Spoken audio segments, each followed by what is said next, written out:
Welcome to Native Bidaské, Native News Online's weekly spotlight on the people making news and leading change in Indian country. Welcome to another episode of Native Bidaské. I'm Levi Rickert, your host, founder, editor of Native News Online. And joining us today, who will be asking questions with me, is Kaylee Berg. She is a staff reporter here at Native News Online. She actually writes a lot of articles about arts and entertainment. So she's appropriate because we have a very special guest today, and it's none other than Dante Biss-Grayson, who's a citizen of the Osage Nation. And he is a fashion designer who has had shows in Cannes in New York City during the New York Fashion Week. He will be back in New York City on Saturday, February the 8th. So very appropriately, we have him today. One of the models who will be wearing his designs will be none other than Miss Universe Canada, Ashley Callingbull, who has been on Native Bidaské before. And so without any further ado, Dante, welcome to Native Bidaské. How are you today? Great, everybody. Appreciate you having me on here. I know we're in interesting times, but fashion and art is one of the healing ways we can get through this.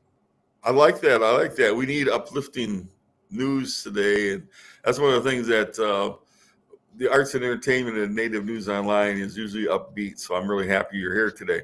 Hey, tell our audience how you became interested in fashion design in the beginning. And why do you think Native American design would be so successful? You kind of took a big leap when you did that, correct? Sure did. Yeah, I'm Dante Biss-Grayson, Osage Nation. Osage name is Wasata, which means first son of the Eagle clan. I'm also a veteran. And fashion, I came out of the art world, actually. You know, growing up in Santa Fe, New Mexico, in the golden age of, the Southwest movement. And fashion just kind of branched off into a new canvas, a new way to express myself. Also, the more I got into it, the more interest in social justice and bringing about awareness to different issues impacting Indian country.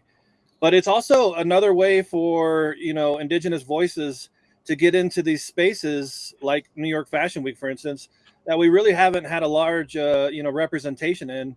And once we're in there, we can show them, the beauty of our culture, the designs of like new native fashion, but also reminding them that we're here, we're still here, and we can succeed in these spaces. I like that. Haley, over to you. Yeah, and with New York Fashion Week coming up, what inspired your latest collection, and how does it differ from your past collections? Sure.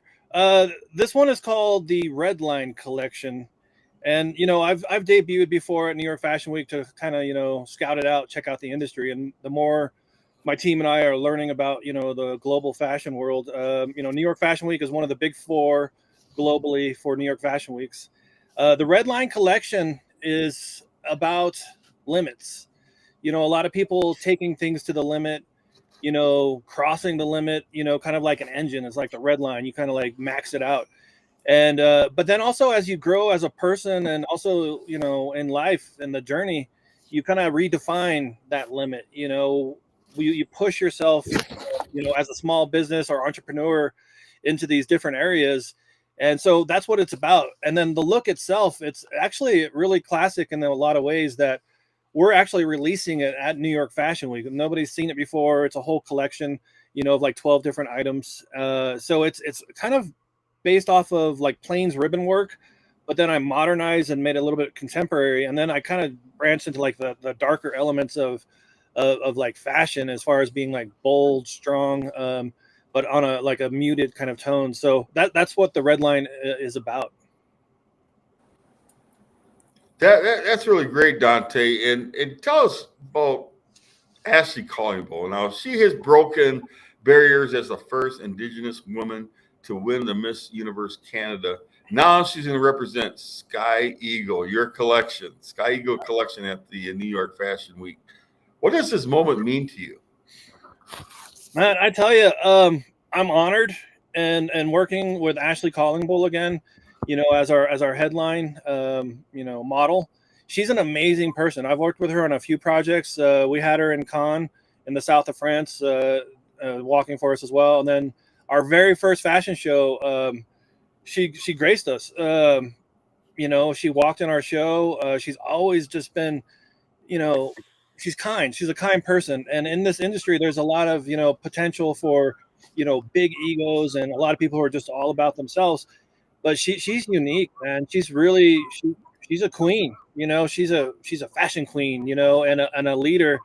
And so many, young Native girls look up to her, and she walks the right way, and she's a leader from the front. And for her to honor us again by, headlining a New York Fashion Week, we're beside ourselves, And so we have some special looks just for her. And we also have a whole lineup of, other Indigenous models who are up and coming and who are established, and we're giving them space, to get on this global stage. So yeah, it's just we're overwhelmed with happiness.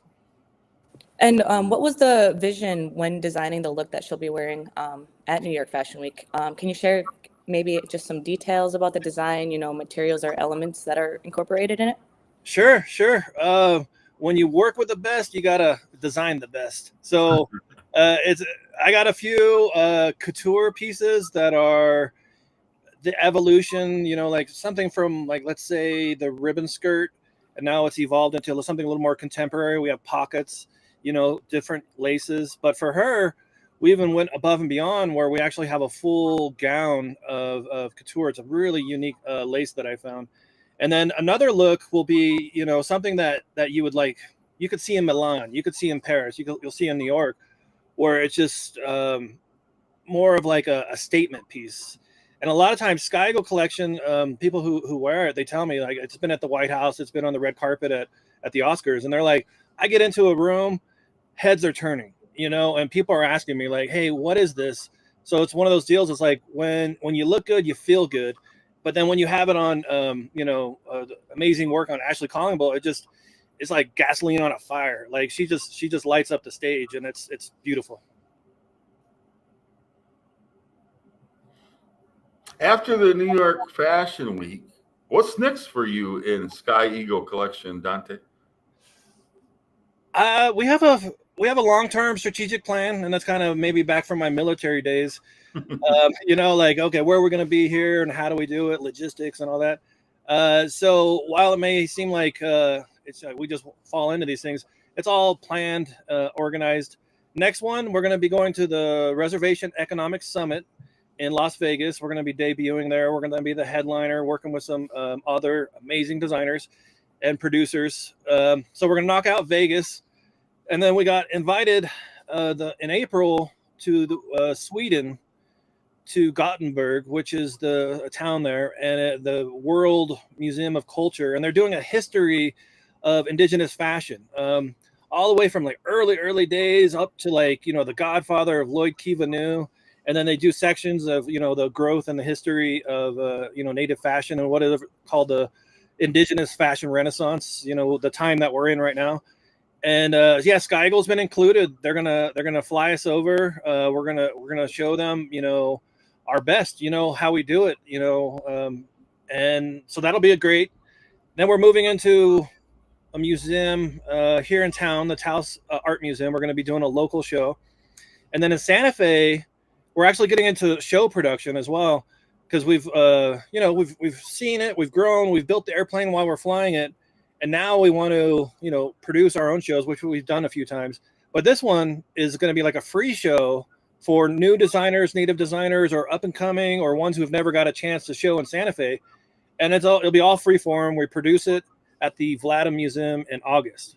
So yeah, this year is going to be I keep saying it's going to be my slow year, but it's like, like we're really just pushing the limit. We're pushing the red line.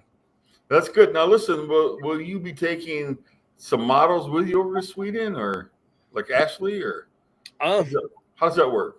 Yeah, I'd love to, but on that one, we're not really the producer. Okay.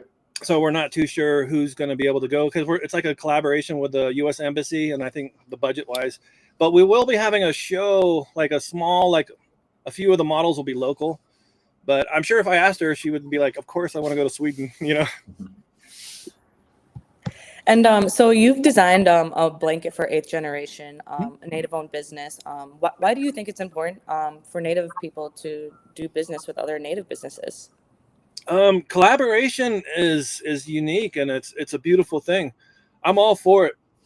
They always say, people who are at the top are collaborating, and people at the lower ends are like fighting with each other, that type of thing. I'm all for it. I see that collaborations create synergy. They create like new ideas, something you hadn't thought about before, and it really just uplifts everybody. A good example, the blanket, and then this scarf right here is a new 8th generation design that I did with them.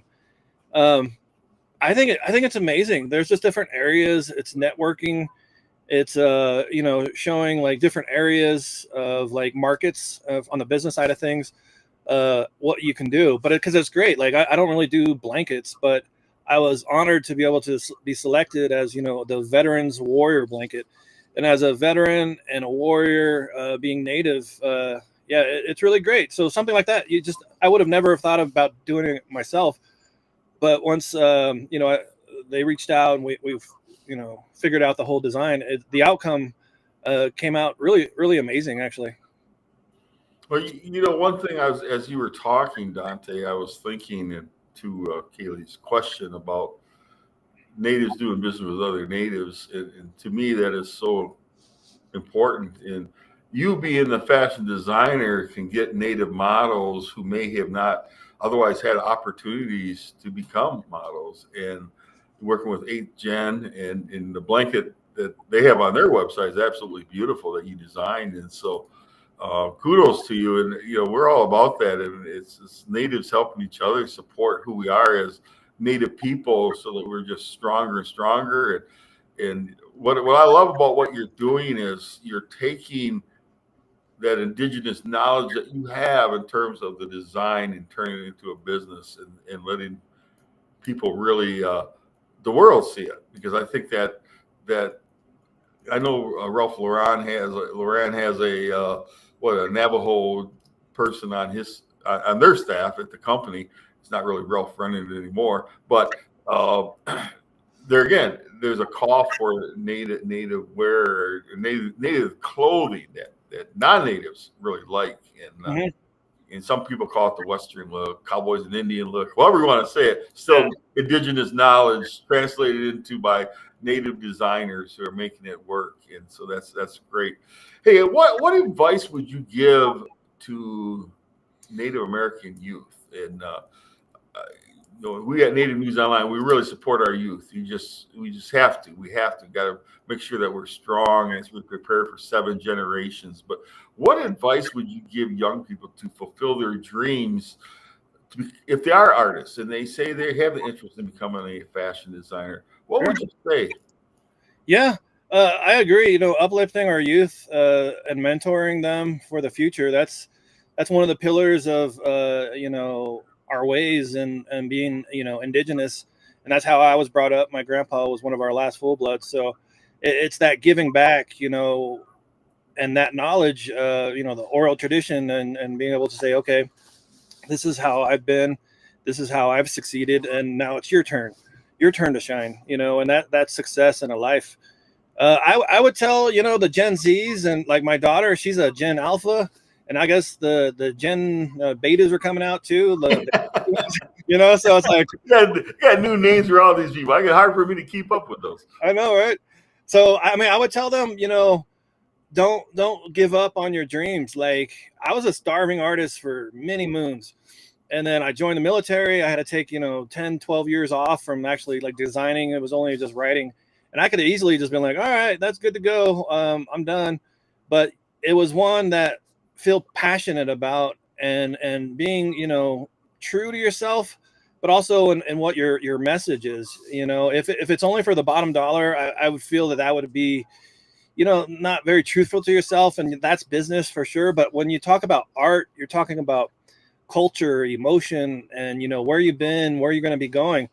That's one aspect. But the other thing I would tell them is get motivated, get off the couch, put the phone down, because if you want to be an entrepreneur, which is, in my mind, one key to our sovereignty is being able to be an entrepreneur, small business, do it yourself, that type of thing. Don't wait for like, oh, I'm waiting for Tom Ford to call me because I want to go work for, Balenciaga or Dior or whatever. Don't wait for that. Like, just get up, get going, get that plan going, and take care of business every day a little bit. Progress, not perfection.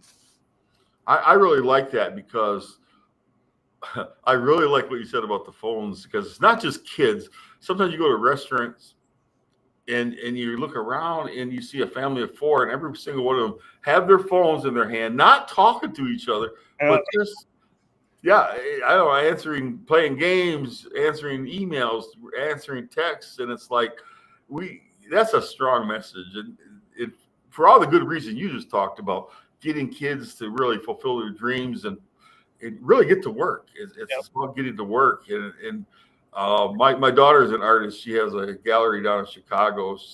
She and some contemporary Native American artists started something called Native Futures. And nice. She was a struggling artist for years. But we're so proud of her, because she is really, and I think the message there is persistent. You have to be persistent. And in life, we all know this. This is a lesson for all of us. We have to take a lot of no's before we get to some yeses. But you have to be persistent and overcome that. So that's key. And Kayla, do you have any questions that you have? Yeah. So going back to, New York Fashion Week, were there any, standout moments or reactions that really resonated with you from past shows? Sure. I always have a statement in my my work. Fashion can be a great platform to send a message. And one of the first issues that really impacted me, that when I got back from the States, when I found out about MMIW, and I just was like, this is a new mission. Like, what are we doing about it? Let's, call to action. So last time at New York Fashion Week, Naomi Glasses, actually, the one who did the collaboration with Polo and Ralph Lauren, that was her first time walking on a runway, basically. And so I had these capes designed with the red hand, and we stood out in the streets of New York, and I painted, no more. I was spray painting on it, and she was all standing proud and got her Navajo jewelry and all that. And it was a statement piece, and we posted that online, and it went viral and blew up, a lot of views. But that's the key to fashion, right? You can bring awareness to these issues, and then hopefully somebody, there's action part of it, because we can do land acknowledgements all day long, but if we don't have any action to it, then it's kind of hollow. So I think that was one of the best moments. And then the day after that, we went to Central Park, and NBC did a whole piece on us, and she was skateboarding through, Central Park and, in Manhattan. And I was just like, I love to see it, and the other Indigenous models and all that. And so, yeah, those kind of like moments are just amazing. Well, I remember the social media behind that. That was fantastic. Hey, I want to switch courses a little bit here. You are Osage. Tell us what you thought about Killers of the Flower Moon. And that was so much about your people, the Osage people. Yeah, Killers of the Flower Moon. So I'm the great grandson of Henry Roan. Wow. A direct descendant from, the Gray family. And it was near and dear to my heart. With anything, there's always two sides of it. Oh, this could have been better. You could have done this. I feel like they did it properly because they came and consulted with the tribe. Mm-hmm. They came to our ceremonial areas. They ate with us. They wanted to hear what we wanted to do. It was input, and Marty Scorsese, and now he's our Uncle Marty. Wow. We adopted him. So how cool is that? it was amazing. And then he flew us out to Manhattan and over to his house and all that. Really amazing guy. Like, if I had a bad feeling about it, I would have stood up at the moment. But no, he wanted to hear. He saw the vision, and also it's a tragedy. Like, it's a historical moment that now is forever. It was in the book, and it was always it was hard to talk about because we'd have a target on our back if we brought it up. Like, I'm Osage, I got my head right. Like, people didn't talk about it. The elders I would bring it up when I was little. They're like, nobody talks about it, not even us. So kind of like boarding schools, right? We all talked about it, but yeah, it was like in whispers and kind of like under keys. So now the world knows. Now the world knows of that time in history. And if you really look at it, it opens up a whole, not a rabbit hole, but it opens up a whole thing. You start discussing about the boarding schools. You start talking about, the wholesale murder of natives. And then it kind of goes into the AIM days as well. It's like, okay, why are they doing this? Why is this community, the highest alcoholism and highest poverty, all these things? Well, those are root causes. There's a root cause of it, because at that time, if you married an Osage and murdered them, you would have all their money. You're talking millions. So it's just like, okay, that, or the $5 Indian, that type of thing. And that's why we got to change that narrative, that we remember that history.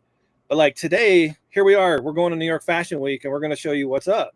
We can succeed. And like Native News Online, I love it. You guys are like, here it is. Hey, CNN, we're going to keep up with you guys. And we're going to keep on doing it, No, and that is, especially in the times we live in now, is we kind of adopted, and just for our viewers, I don't know if you noticed, but we have a new tagline, warrior journalism, defending tribal sovereignty. Warrior journalism, defending tribal sovereignty. And even just recently, when there was the order by the OMB to put a pause on federal funding, that many of us, as in terms of our tribal sovereignty, would say, why are you talking to Native Americans about this? Because we are protected. We're not a race per se. We are political entities, been substantiated by the U.S. Supreme Court several times.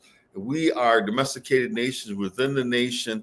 Why are you even talking about us? Treaty obligations. You owe us some of these things in terms of health service, Indian health service, police protection, etc. And so there's time to push back. And Dante, you're pushing back in such a positive way, showing the world that regardless of what's happened to your people as Osage or as Native Americans in general, you're still using your indigenous knowledge and putting forth such beautiful, beautiful work. So thank you very much for doing what you're doing. Thank you for coming on Native Bidaské.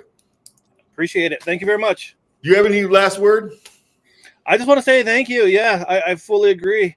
We're pressing on, leading from the front, and as warriors, and like your tagline there, natives are, and we're in this modern world now too, and we're taking that indigenous knowledge, but we're also, a lot of my collectors are like lawyers. They're out there, they're teachers, they're doctors, and I want them looking good and feeling strong and powerful when they're doing their work. So I think we're on track. We just got to keep on pushing forward.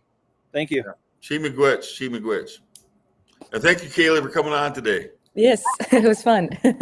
All right. And to our viewers, Chimigwech for coming on to Native Bidaské. We appreciate your dedication, your support. We get good emails coming in from people telling us they like Native News Online. It's not all about the compliments, but it's really about we try to do the best, put our best foot forward for Indian country in terms of our warrior journalism. So Chimigwech for your support, and tune in again next week for another edition of Native Bidaské. Chimigwech. If you appreciate what we do here at Native News Online, we invite you to donate to support our continued work covering Indian country. You can scan this code with your smartphone or go to the link located below this video to donate today. We greatly appreciate your support. Please be sure to subscribe to our YouTube channel and follow us on Twitter, Facebook, and Instagram. And be sure to scan this code or go to the link below to subscribe to our newsletter. Thank you for joining us today, and please be sure to join us again next week for another episode of Native Bidaské. Chimigwech.